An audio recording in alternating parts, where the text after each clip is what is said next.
I've just muted you by mistake. I'm so sorry. Please unmute.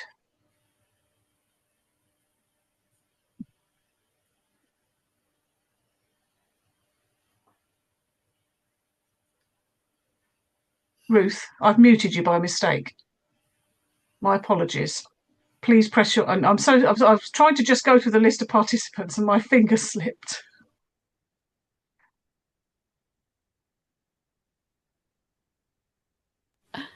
Okay, can you hear me now? Yes, thank you. So sorry, I won't do it again. And could you see the slide when I went to it? Yes, perfectly. Thank you. So let's... there we go. So I can't see anybody now, but can you see the first slide that says local nature recovery strategy? Yes, we can. Brilliant. Thank you very much. Well, thank you very much for inviting me to talk. I love talking about my favourite subject, which is nature. Who wouldn't? It is very timely, and in some ways you're getting a sneak preview of some of the priorities and what we call measures, which are the actions. So my intention is to start at the beginning about why and what it is and all those sort of things. And then we'll run through to action, because that is the name of the game for you guys, isn't it? West Northamptonshire Climate Action. And that's what we're interested in, is the action bit rather than the talking about it bit.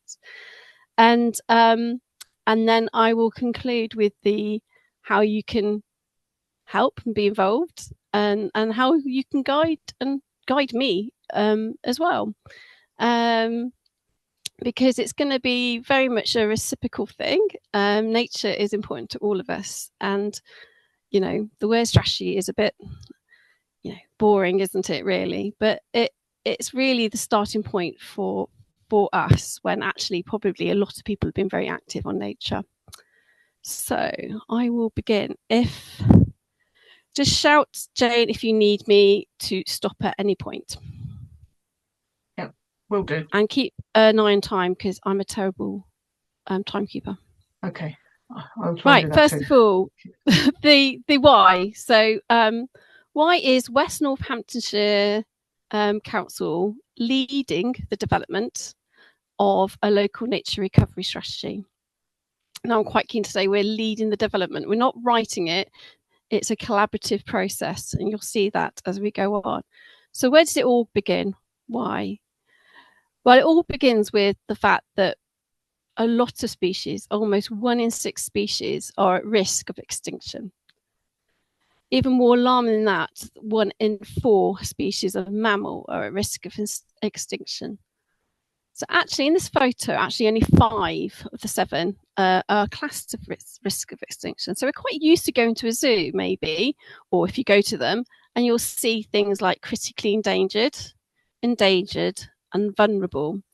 Now, they're the classifications that we will give to that term, risk of extinction. So, but we're not talking about animals and plants from far and distant lands. We're actually talking about things that are right here on our doorstep in West Northamptonshire. So we are talking about the hazel dormouse, which is in the top left. We are talking about some rare bats like barb-steel bats. And it might be surprising, and of course water vole. But it actually might be quite surprising to think that some species that are really common are actually risk of extinction.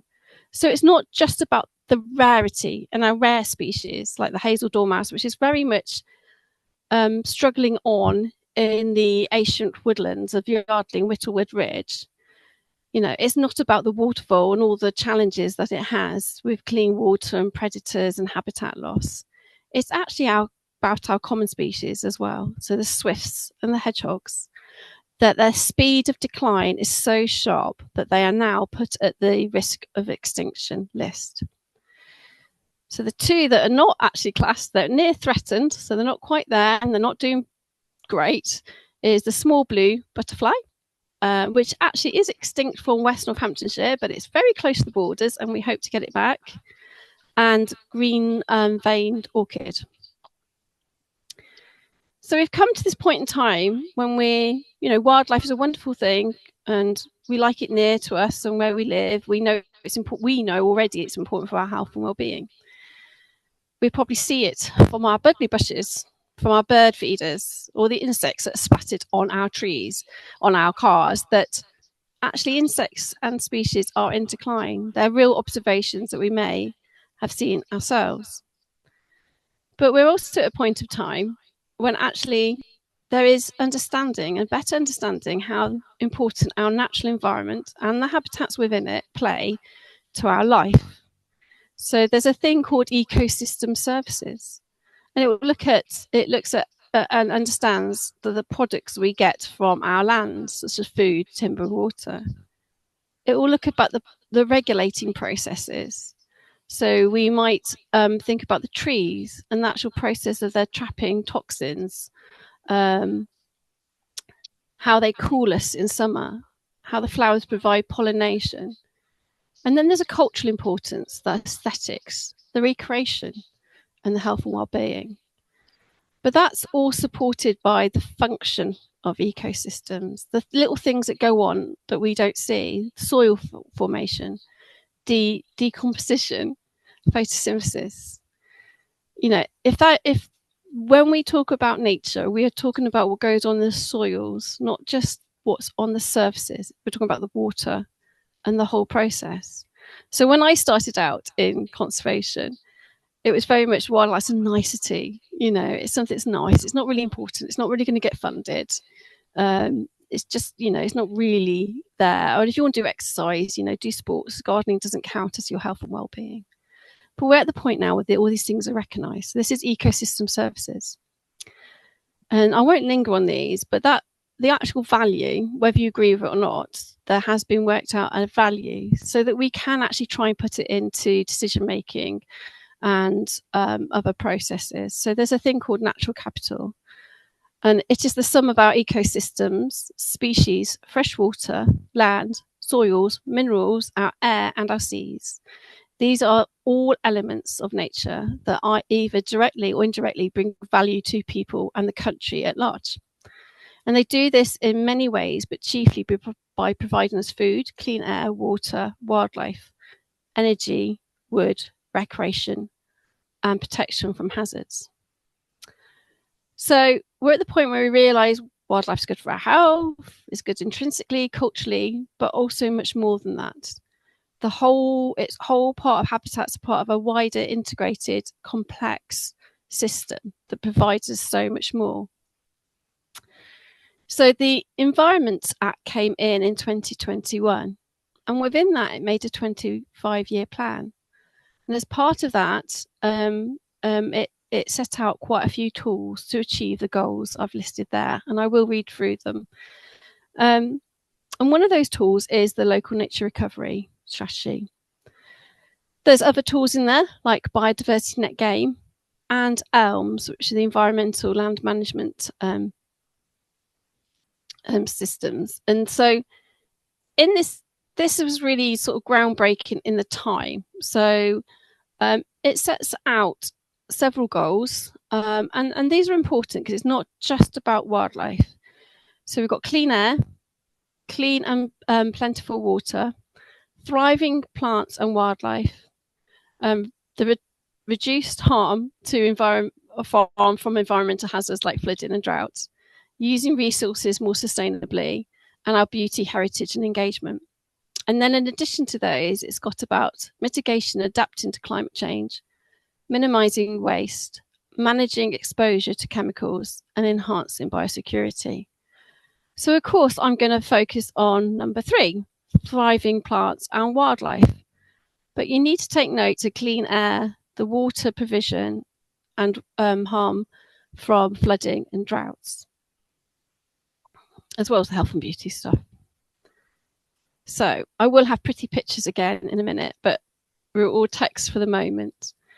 So setting the scene, yes, the local nature recovery strategy delivers quite a few elements of that, but principally focuses on the thriving plants and animals. So these are the government aims. So they've got about increasing more places for rich habitats, about halting the decline of species abundance, reducing those that are at risk of extinction, increasing woodland cover, and improving water quality and availability. Now, all those are really important to us, and I will again cover them in more detail, but with something more specific to our area. So I might see if this works. Usually I can play a video from central government and the sound doesn't always work, but I might skip it for time and give you the link because it's very brief. Oh, it's going to do it. Oh, well.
Let's go back to here. Right. Can you still hear me, Jane? Is everything still there? Yes, Hopefully. all good. And we've got your slides back. Yeah, perfect. Brilliant. Thank you. So that's a main introduction to the local nature recovery. And I thought I'd give you focus on the species and give you some pretty slides as well. And then I'll get back to it. So I actually used to work for butterfly conservation for a short time. To be honest, I've done a bit of everything from being assistant ranger to working for the National Trust, leading heritage and environmental education, to flood resilience, to heading up East Midlands Forum and speaking to Department of Community Government, advocating the importance of parks and green spaces. So I've done various things and more. So I had a short time butterfly conservation. So I think butterflies are really wonderful indicators of our environment, and they're very good indicators of habitat. So what we have here is some species that are in decline, mostly, and some increasing a bit. So the first one, the biggest picture in the middle, which is a black hair streak. We don't have many rare stuff in our area, to be honest, but actually we are the stronghold, along with bits of beds and bucks and stuff, for black hair streak.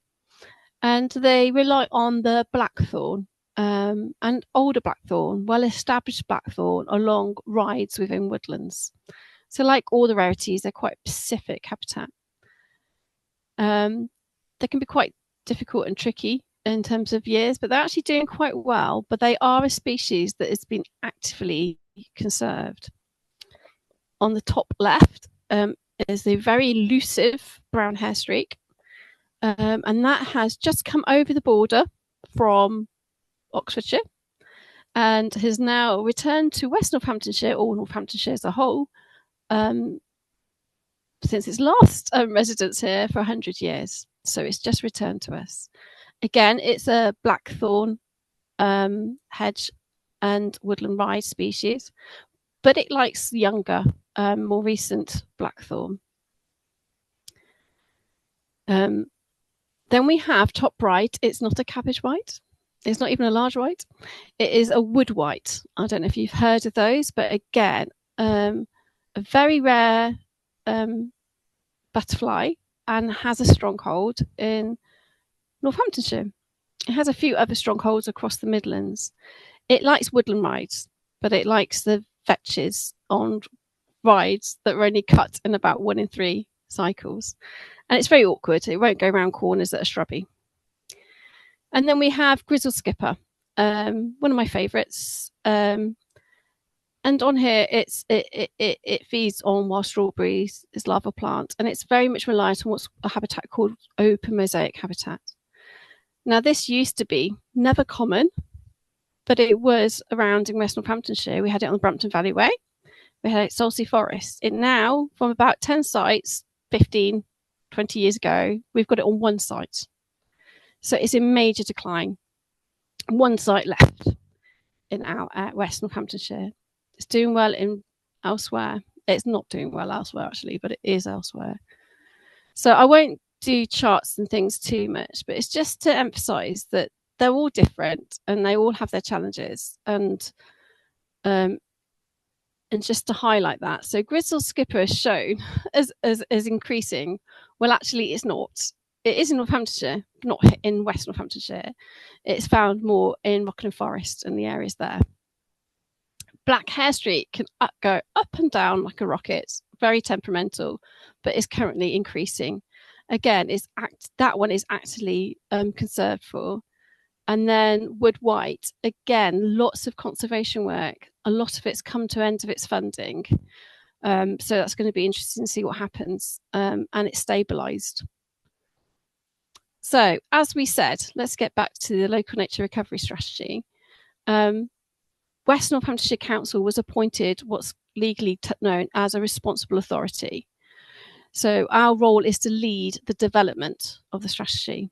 We are one of 48 local responsible authorities, and we are the only county that's been divided into 2. We worked very closely with the North Northamptonshire Council, that's correct.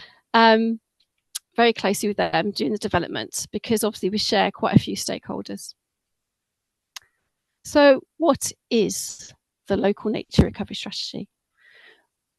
Well, the local nature recovery strategy is not just about general biodiversity. It has a very specific role. Over time, it's probably been tweaked and evolved. But basically, it's there to identify the best places and actions for nature recovery that also has wider environmental benefits. And for us, it's across West Northamptonshire. So it's about action and places. And the action is to identify priorities and what we call potential measures. And they are potential, they are optional. But the role of the strategy is to take a lot of information, which I'll show you, and identify those actions and those places. So the strategy is actually a document, a statement of those priorities and actions, and what's called a local habitat map. And together they form the local nature recovery strategy. So it takes lots of different pieces of information, such as our national character areas. There's loads in there. It's all online if you ever want to have a look. So we've got, I think it's 5, but the bigger ones that cover us are Yardley and Whittlewood Ridge, Northamptonshire Uplands, and then Valley. I think they're called slightly differently. We have had extensive engagement. So we work with Nen Rivers Trust all over 2024 to engage with various audiences to identify priorities and measures and visions. If you weren't involved in that, we can involve everybody, but we will involve as many people as we can in the public consultation. They looked at audiences and had lots of feedback, and we got quite a few photos of the farming activities and workshops that went on. We had online surveys and questionnaires, and fundamentally what came back from the wider public particularly, we want nature. Basically, we want nature everywhere. We want it at our doorstep. We want to enjoy it. So there's quite a few strong themes that came through. There was protect and safeguard and enhance our existing wildlife. Urban came through strongly. Development came through strongly. Farming for nature with nature better came through strongly. Adequate funding for actions.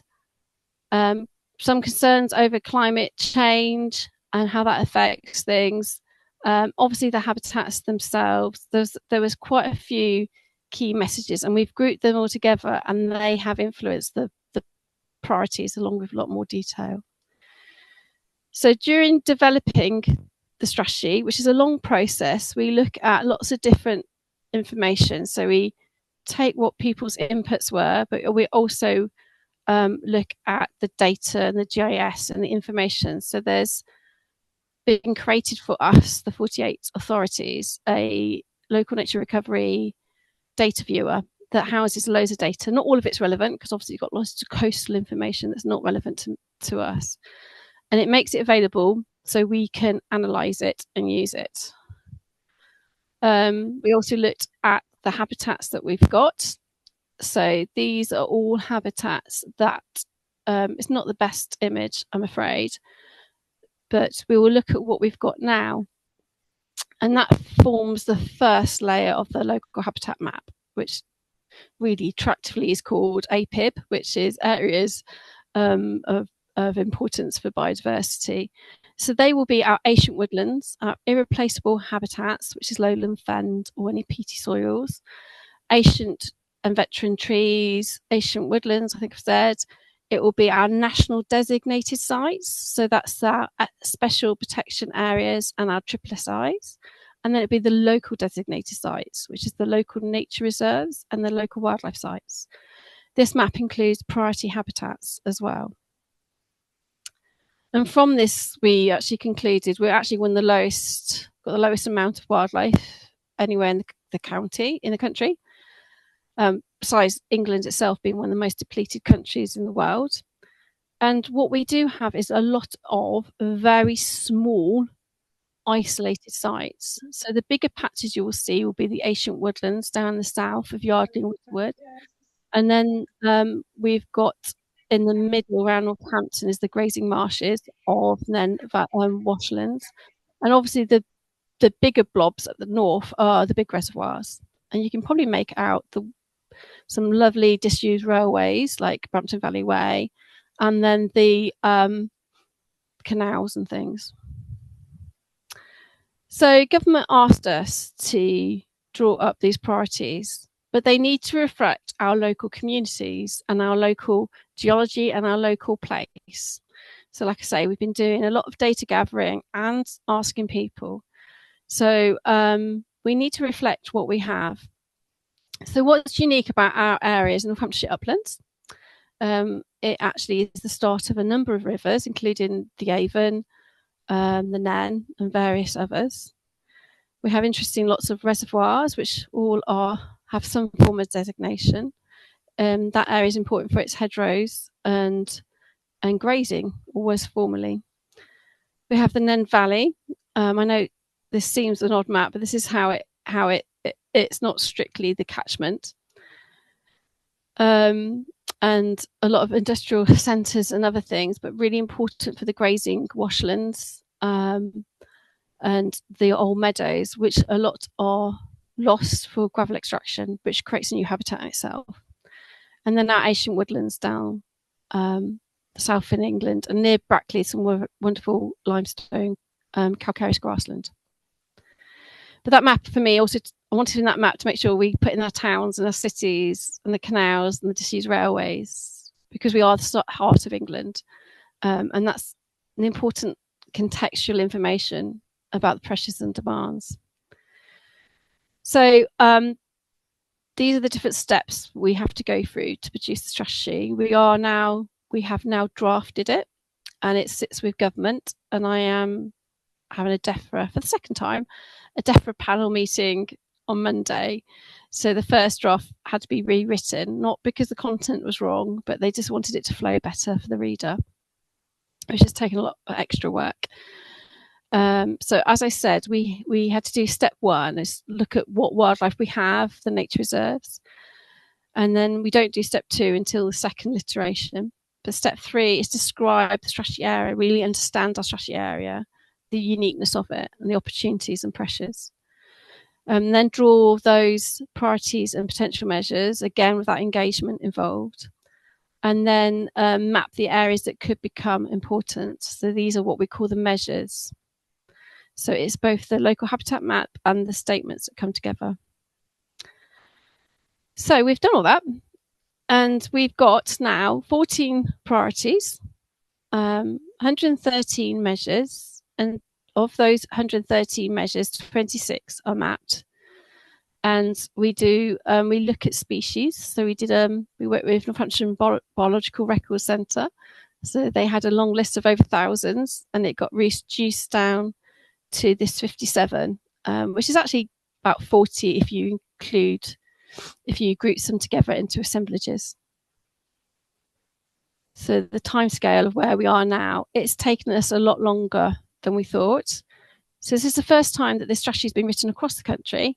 So it's the first time for everyone, including government. So I think the whole thing, even though they piloted, has taken longer than we all thought. I won't go into that. It's just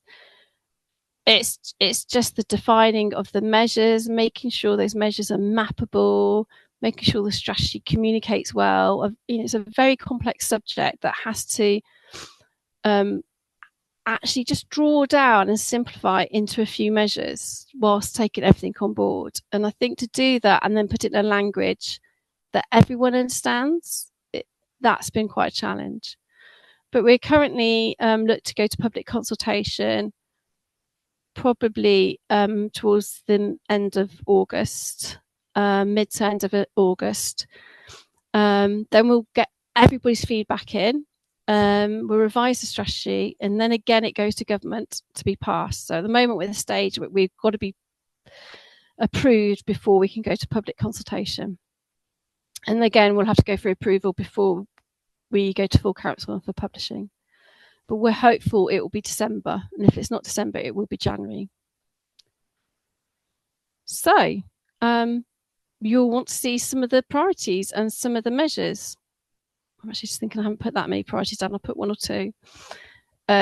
Obviously, we're not technically meant to release too much until we actually go to public consultation. But we thought I'd share as much as I could with you, because really, like you say, your group's about action, and that's what you're interested in. What we've got is our local habitat map, and it's quite useful because it shares the measures on there. The measures have numbers. The first number is the priority, so this is in priority 10, which focuses on grassland, and then that's the feature information is when you click on it. We will be doing user videos.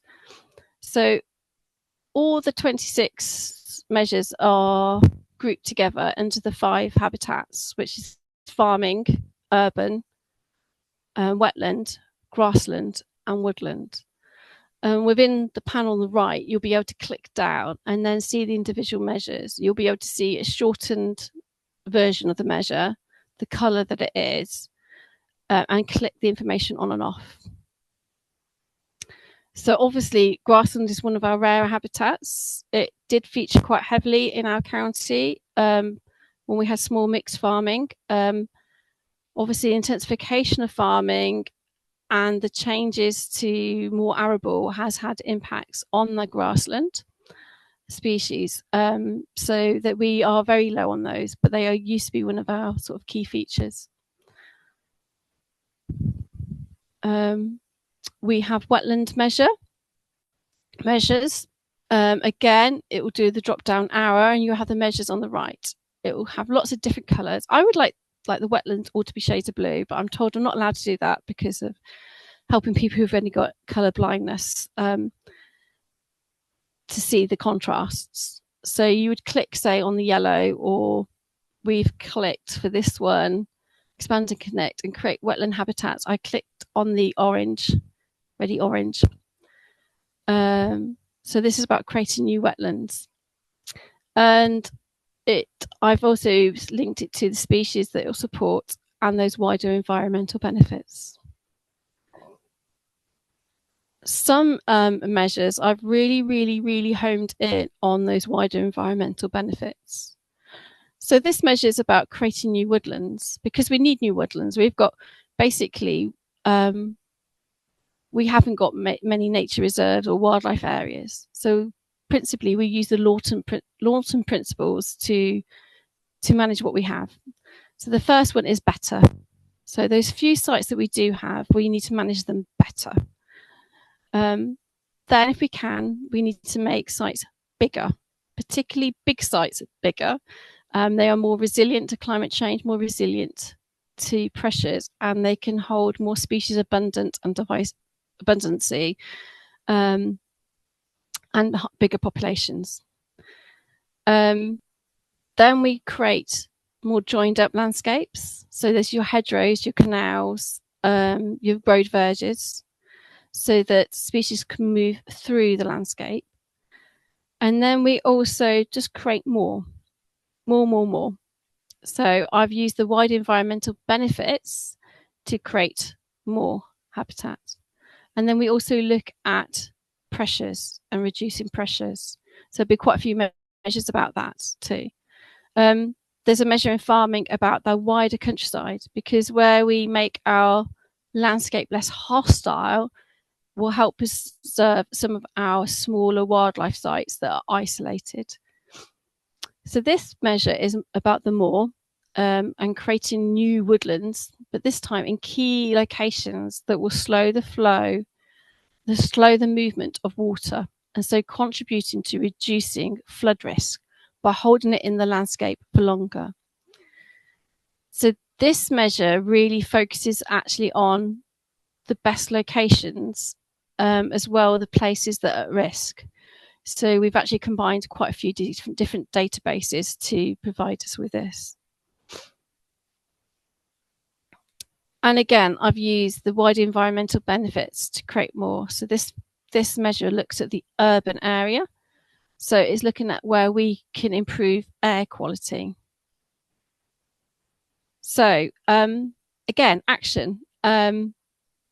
I think the things that are going to be most relevant to you and to people is the urban measure. So this is urbans and settlements too, so towns and villages. And with this priority, we look to conserve, restore and enhance existing habitats within or on the outskirts of towns and settlements. We look to encourage the creation of multiple stepping stones, multifunctional corridors through innovative urban greening, improving biodiversity in gardens, community sites, road verges, and expand existing biodiversity sites. So this is a lot of the measures will have actions that involve big landscape stuff, but also small scale stuff. So a lot of the measures will be relevant to everybody. There will be something in there, I think, literally most people can do. So the first one on there is actually looking at the air quality, which you've seen the map for, and that is actually mapping the best places for improving the air quality. But we can do that all the time with tree planting. Bigger leaves are better because they trap more on them. And it's not about using a particular species over another. It's about using the right tree in the right place. So if you plant it in a street, you need to know it can survive that harsh environment. If you plant it on the edge of a street, but in a woodland area, then it's obviously got more root spaces and less pressures. And we do look to increase species diversity and those that are climate resilient. So we're looking to increase more species in urban areas, not just our normal native ones. We look to improve connectivity. So we've based that on previous work on green infrastructure. So if you're familiar with the local plan, and green infrastructure is national, it's looking at multi-functioning corridors for people and for wildlife. So what we've done is look to just creating new ones and expanding existing sites, and particularly where they have that combination of wide environmental benefits. And obviously, if they're in a corridor, species and everything can move around.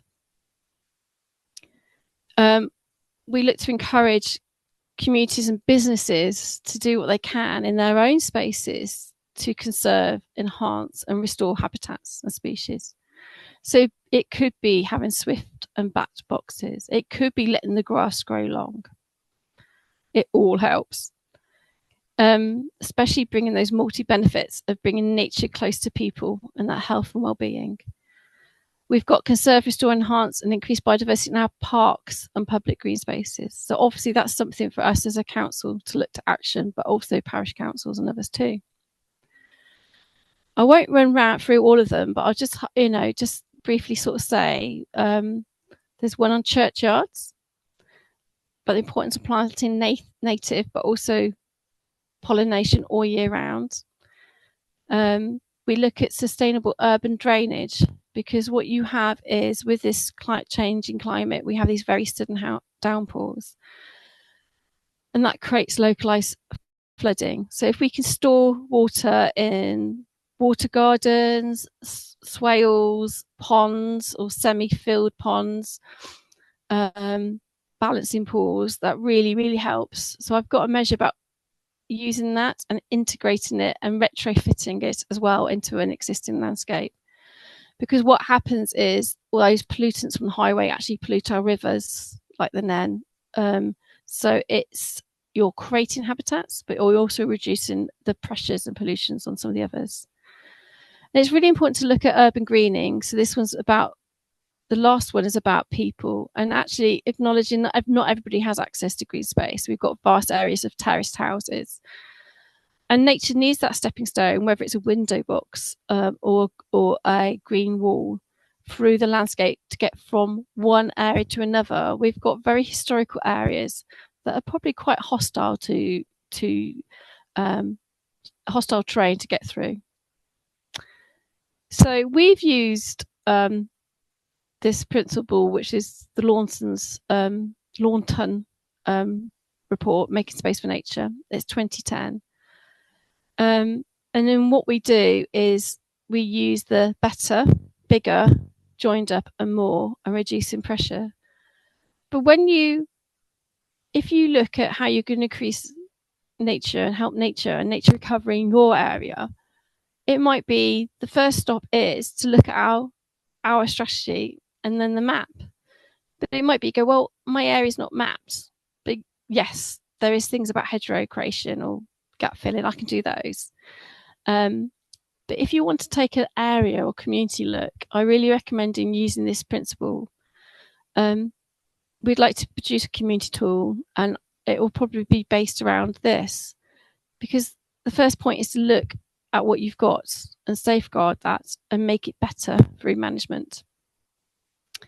Then it's to make it bigger, then to join it up, whether that's in a corridor or just more stepping stones, then to create new wildlife sites, and like I say, to reduce pressures, whether that's pollution, recreational pressures. I thought I had another slide in before then, but anyway, I'm very conscious that I can talk on and on and on. So, and there's just so much that can be mentioned and talked about. But I'm really keen to we have questions afterwards, but also to let you know how you can help. Very shortly in August, mid to late August, we're going to public consultation, and we do really want to hear from everybody. We want to know your thoughts. Have we got the priorities right? Have we got the measures right? Have we missed anywhere? And so I'm asking you individually, but also as a group, to help promote the public consultation and spread news, encourage people to take part. We are developing frequently asked questions. We've got them already, but it might be you're going to ask me some really difficult ones that I can't answer today, and we can put those in as well. So let's see how that goes. We're really interested to know that when you get to see all the actions, what would help, or even if you can predict them now, what would help you act? What would help you recover nature? What's stopping you? My role will turn from strategy sort of, I say, facilitator, to actually supporting delivery and enabling. So we're quite keen on, if you're keen and you want to know more information, especially more of the practical stuff, maybe, how do we keep in touch? What are the best forms? I really wanted, especially with Jay, to do some grassland management, look at scythes, look at different machinery. The parish councils, I think, are really keen on that. Is it site visits? Is it demonstrations? Is it newsletter? What actually helps in terms of communication? Is yet another email just too much? How can you help? Well, I would say record wildlife. Record. There's iNaturalist and iRecord. Record common stuff. Literally the other year, small tortoiseshell practically disappeared. It's come back a bit. Common stuff like our lovely greenfinch has disappeared now because of disease, but we thought it was common, and we really need to record everything we see. Or most things. So do go ahead and record wildlife. It gives us so much information that we can work with. And then I've devised my own mapping, which I will release at public consultation, that will help me collect information for you, but also see if I can draw funding in to solve some common issues or challenges. So it's called Nature Map It, or Nature Map IT. And I'm really keen to know about places where nature is currently found. It might be we've missed areas, or there's things that are important that you want to tell us. It'd be good to know what activities are happening already, whether it's community gardens, beelines, meadows, plans that you have. Just knowing what's happening out there is great. What opportunities? There might be farmers that go, look, this corner just keeps flooding. I can't get any crops from it. You can, we'd like to do something with it, but we're not sure what. They can actually put a dot on the map and tell us that. And again, with issues, it could be pollution or something else. I'm not promising to act on all of these. What I'm looking to do is use this as our monitoring tool. So when we review the strategy in 5 to 8 years' time, we do need to monitor and say whether these measures that we've set out, these 113 measures, have been delivered and how. I also want to know where the opportunities are, so I know how I can help people. What's going on already? Is there skills that we can share and learn about from each other? Is there places that we need to survey and record? So it's going to help with all that. That's the slide I thought was going to feature earlier, so it's misplaced. I'm literally at the end now, but it was in there to sort of say, we've taken a very complex subject. There's loads of different habitats, and then there's loads of different species, and there's loads of different soils, and there's loads of different ecological processes, and there's loads of different people's views, and local and different situations. And yet, in all that, when it comes to the how and the delivery, it's very hard to get certain information across. So things like mosaic approach, where we want to look for habitat mosaics, so that might be having lots of different habitats in one place, which is the picture on the right, which most people might think of as waste ground, actually is an open mosaic habitat. It has bare ground, it has short sward, it has long sward, it has scrub, it probably has areas that collect water, it probably doesn't have much structure and height or topography, but it has a lot. There's a lot about multifunctioning areas, and there's a lot about structural dynamics, but I won't go into that now. But they're very hard to get across in a strategy.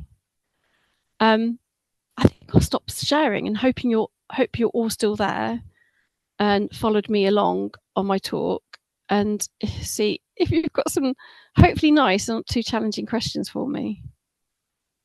Lovely. Thank you very much. Most really interesting, and thank you. I appreciate that there's a lot there very difficult to summarise in sort of 20-30 minute talks. So thank you. We have got some questions, so I'm going to go through them in order. We've got one from Alexina who says, I hate to discuss money, but do you know if there might be grants to help support the actions that you're hoping for? There's grants that exist already that can still be used. So, you have like lottery grants like Access for All that's up to 10,000. So it depends what you want to do. The idea is the government has already got ELMS, though unfortunately, because things are always changing, that situation may change. But when it set out initially, it was looking at ELMS, and ELMS will focus on funding environmental projects, including this. The biggest funder is biodiversity net gain, which is when there's development. The developer needs to assess what habitat there is, and if there's going to be any damage to it, obviously they need to avoid it, mitigate, reduce, and what they can first. But that said, they need to have a 10% gain. So they need to encourage the wildlife or improve the wildlife on site, off site, or through a credit scheme. And when it's through that credit scheme, it might mean that money then gets used to on wildlife sites. And the idea is there's what's called a strategic uplift. So and they get that when their biodiversity net gain monies, so to speak, gets put on areas that are mapped. So it's encouraging the activity to happen there. I've already seen a BIFA grant, which is from what's known as a landfill tax. And so they give grants to heritage and environment. And that already says that they'll fund wildlife where it's supporting the local nature recovery measures and actions and places. So, and that's not linked to government or anything else. That's people picking up the fact that our documents are in development are trying to focus on the areas that are going to have the most impact for nature recovery. That's not to say, areas that aren't mapped or are not mentioned in the measures aren't important. Everything's important.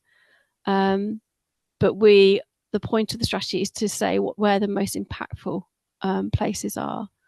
But I think because we're so deprived in West Northamptonshire, you'll find there's a lot of emphasis on urban and community. So there will be pretty much something for everybody.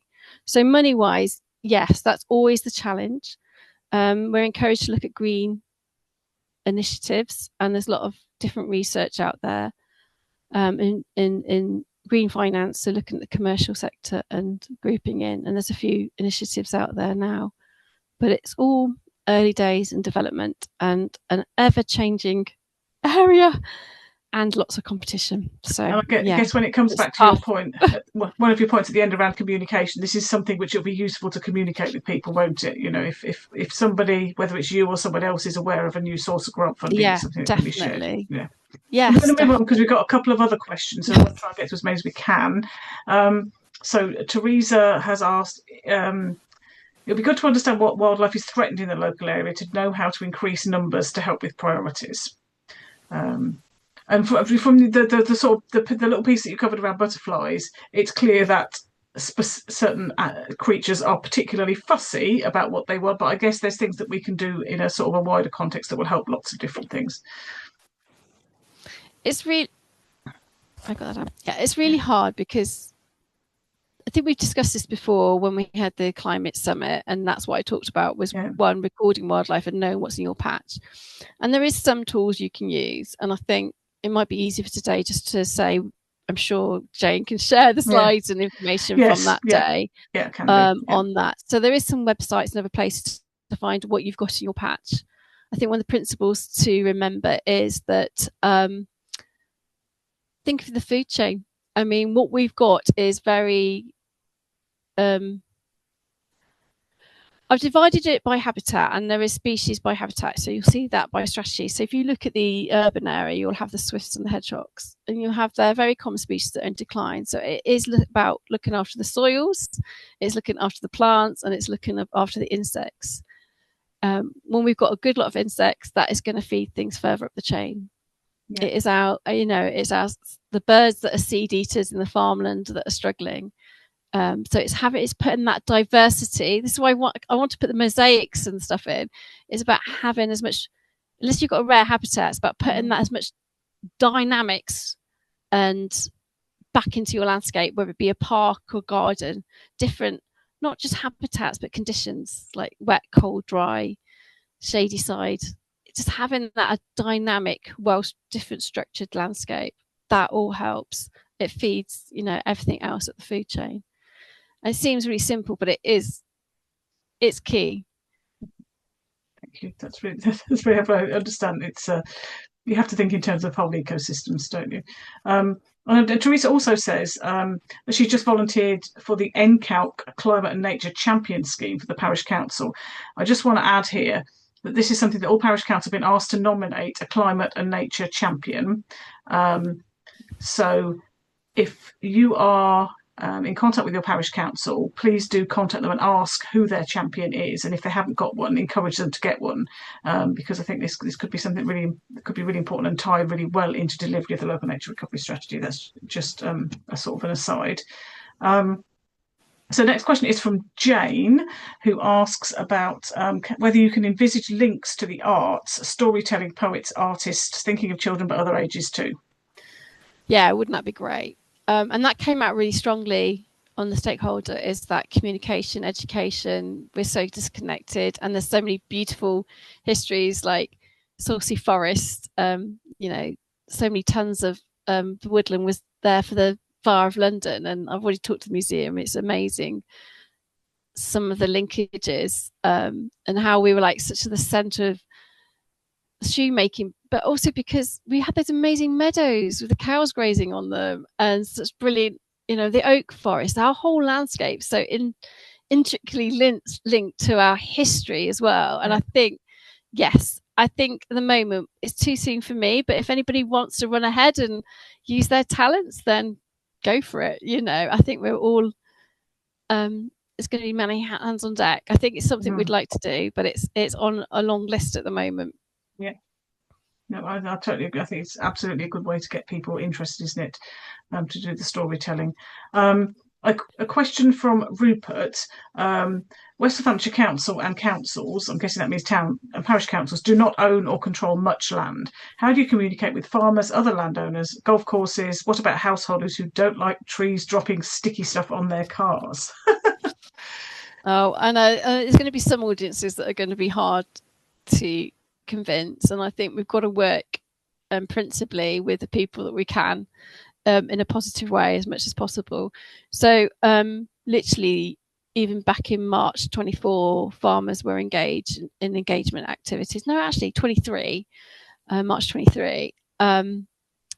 We engaged with the fact that local nature recovery is coming. Many of them are really keen.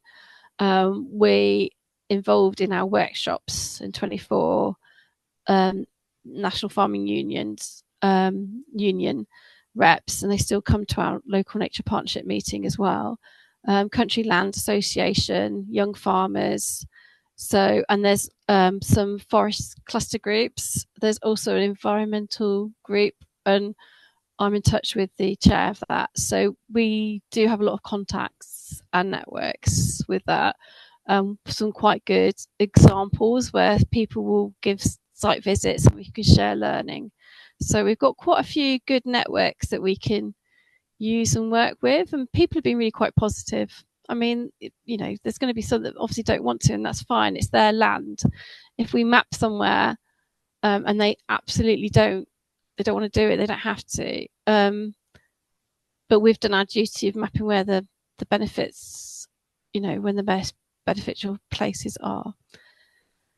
So yeah, there is quite a bit of land holding, and what's interesting, our land holding tends to be where the urban areas are, which is where you're going to get more of those wider environmental benefits, those health benefits, the tree benefits of cleaning the air, also cooling the air in summer and slowing the flow of water. So hedgerows do that, all vegetation does that. So that's I think it's not just who owns the most land, it's where that land is as well. Lovely. Could I just add, though, are you in touch with FWAG, and are they active in this area? I think they used to be, and as far as I know, I think there was a new person, but yes, they are on our radar. I don't think they've been actively enrolled because they're quite small. But I think from what I recall being told, I think there's somebody new. So yes, they will be. They were probably last year, and we need to reinitiate some of those older, some more contacts again when we go to public consultation, and continue thereafter. Okay, thank you. Okay. I'm not going to read the whole message. It's a very supportive message from Bruce, who is Harborough Woodland. Oh, yes, I'm next door to us. So just saying, very keen to support. I'm so stuck on the computer writing strategies, Bruce. I'm looking forward to actually getting out and meeting people. But brilliant. You know what it's like. And just linking into the point about art earlier on, Teresa has said there's an exhibition on at Northampton Museum until the 10th of August of a recycling artist highlighting endangered and extinct creatures. So that's probably worth having a look if anybody is in the area of the museum. As far as I know, and if I've missed anybody's questions in the chat, then just shout. I haven't read everything out because some of them are just sort of comments and links for people to look at. Does anybody have questions that they want to raise? Jane can contact me after if you want to email, if Jane's fine about being a conduit. Yeah, definitely. If you have any, and if I can, I will do my best to answer them. Yeah. Like I say, we'll have frequently asked questions when it goes to consultation, will be soon. But if you do have some, I'm happy to hear them and see what I can do to help. And I'm happy for that to go through Claire if she's happy with Claire. Jane, if that's that's okay. Absolutely fine. Yes, no problem at all with that. Does anybody have questions that they want to raise? Somebody's making a noise. I'm not sure if it's me, Jane. Mick, sorry. Yes. Okay. Hi, Ruth. You sent me an email earlier in the year about Ravensthorpe and doing some tree harvesting and then replanting. So I think we'll have to get on with doing that. I've been trying to chase people like Southsea Forest, but they are a closed door. I don't know if they are to you on these things. I have so I know the forest is there. We went and did a nature bus tour and met them. So I don't know what they're like on a day-to-day, but I've been out and seen George, who's the site's manager for our nature bus spot.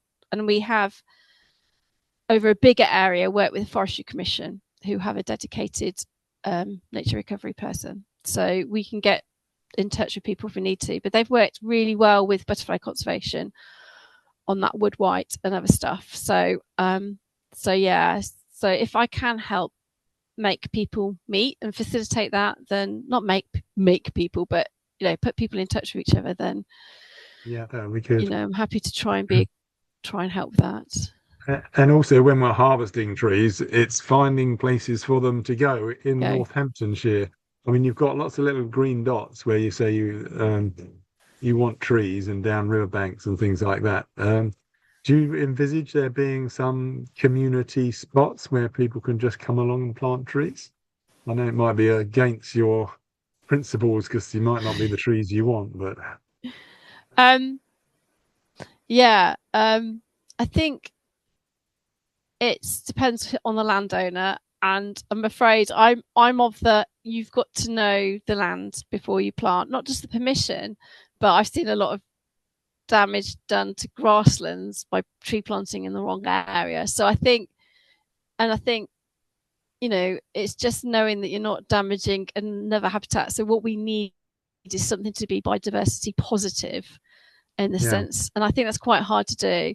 So I think on the whole, yes, you say trees are great, but that's a challenging one. We can be in touch about any places, and I think this is where I need to sort of that nature map it. I need to sort of see how we can get different people connected, if you know what I mean. Yeah, that would be great. I think I haven't worked that out, so I'm throwing it out there to sort of say what would work for you to do that, and I think there's going to be, when we go from writing the strategy to delivery, that's going to raise a lot of that, and I think I'm not going to sit here as a council officer say I have all the answers, because I think it needs to work for people and it needs to come from people. So, and I think you need farmers to be reading it and actually taking and working with it. So that's going to be the challenge, isn't it? You can get certain people in certain organisations, but farmers who might have some land and maybe even a need, and then getting the trust of them to be able to do it. Yeah. Right, we've got a couple of other people with their hand up, so I'm going to come to. I know, Claire, you had your hand up first, but I want to come to Bruce because I think he might have a point that's quite relevant to what was just being talked about, and then I will come back to you, Claire. You need to unmute yourself for Bruce.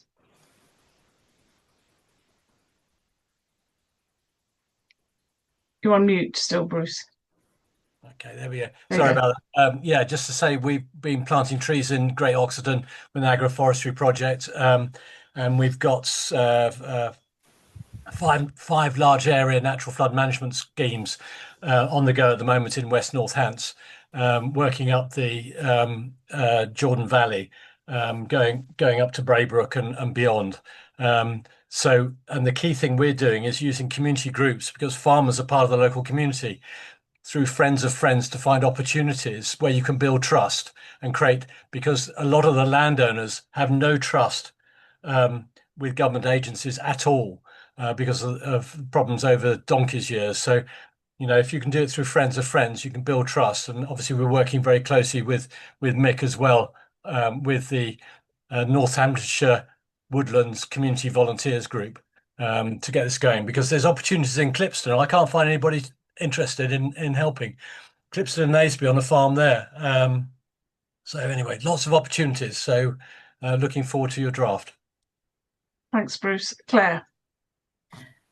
Yeah, I always put my Northampton hat on, living here, and I take the point of the use of gardens, individual gardens, but despite the kind of the town centre regeneration of Northampton, it's still very much a concrete desert, and there needs to be some work done to connect places like the racecourse and Beckett's, because the racecourse can be connected to the Nen Valley and Beckett's can as well.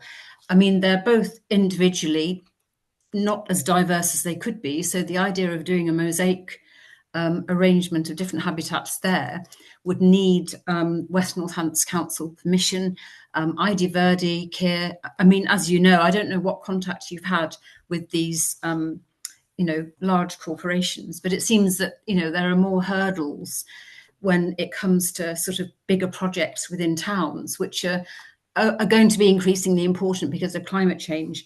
And just a programme recently on iPlayer about heat waves, it talked about having a 30% canopy in urban areas and everybody having access 300 metres from green space, for cooling and so on.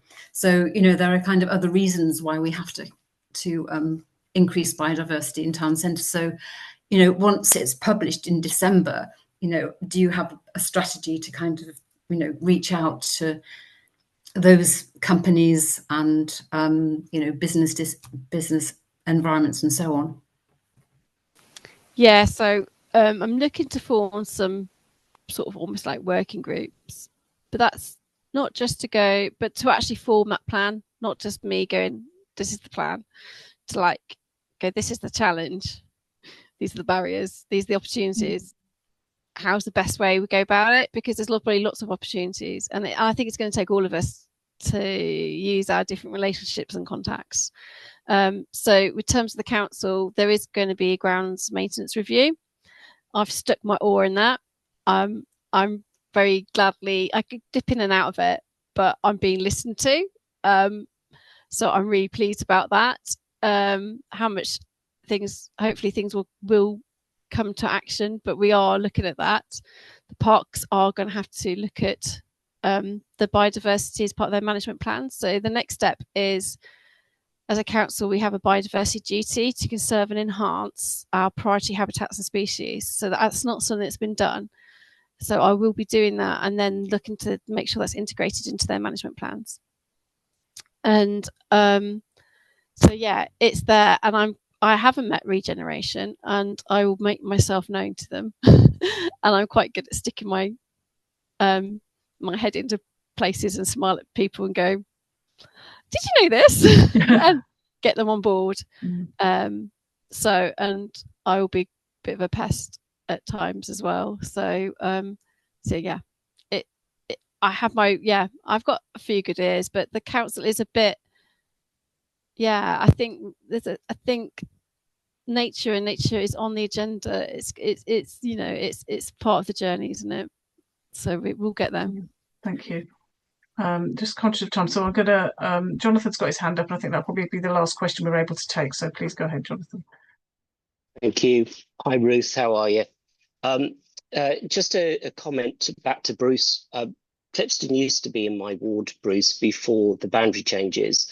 So if you connect via Jane or wire us up together, we might be able to find somebody who might know somebody who might know somebody. That's how it usually works. So that might be a good start point to see where we can get to there.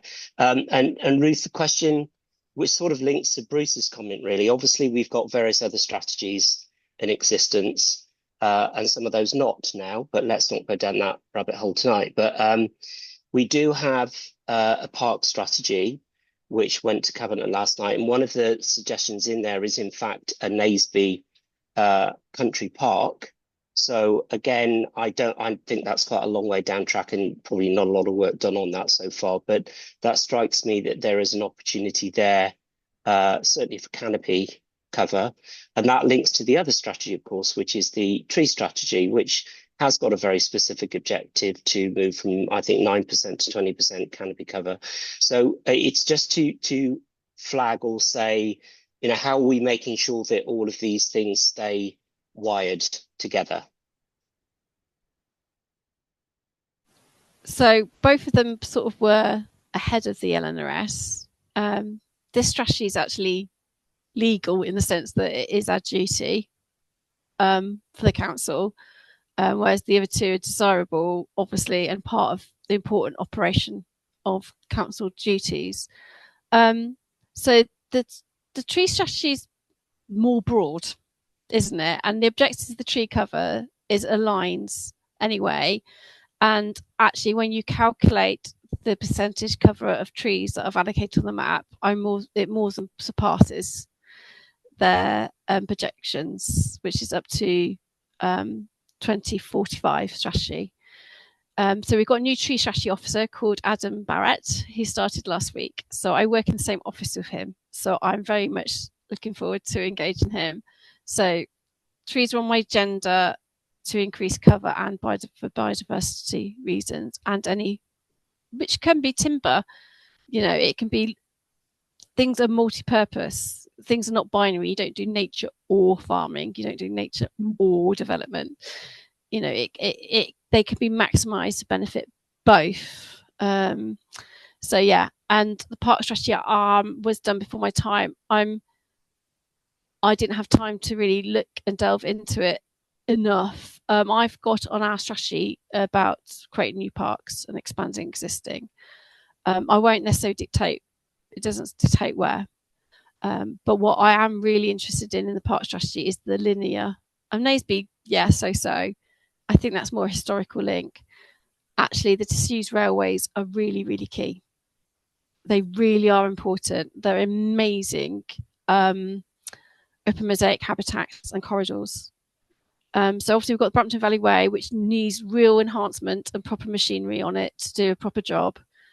But we have got disused railways and canals and greenways that connect through our landscape that are important, and I think they've been identified on forthcoming regeneration plans. So it's making sure that the choices of materials, constructions, design actually integrates nature into them so we can maximize it. So it's not sort of saying you can't do this, you can, but I need to bring in the technical side of it in. On that latter point, it might be a mission for you and I to make sure that it doesn't appear in the local plan under transport then, maybe. because that's an example where there's a bit of a conflict. So, yeah. Thank you. It's now 9 o'clock, so I'm going to wrap up very quickly. First of all, by saying thank you so much to Ruth for sharing so much of your time and your expertise and information. It's really, really interesting.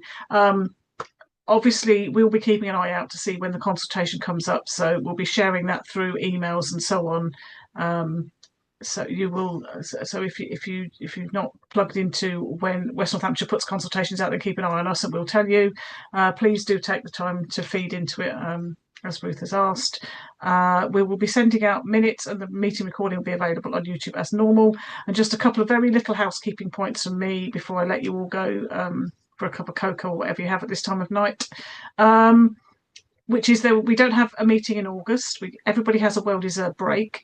So our next monthly meeting is on Thursday, the 18th of September, when we will be welcoming the MP for Northampton South, Mike Reeder.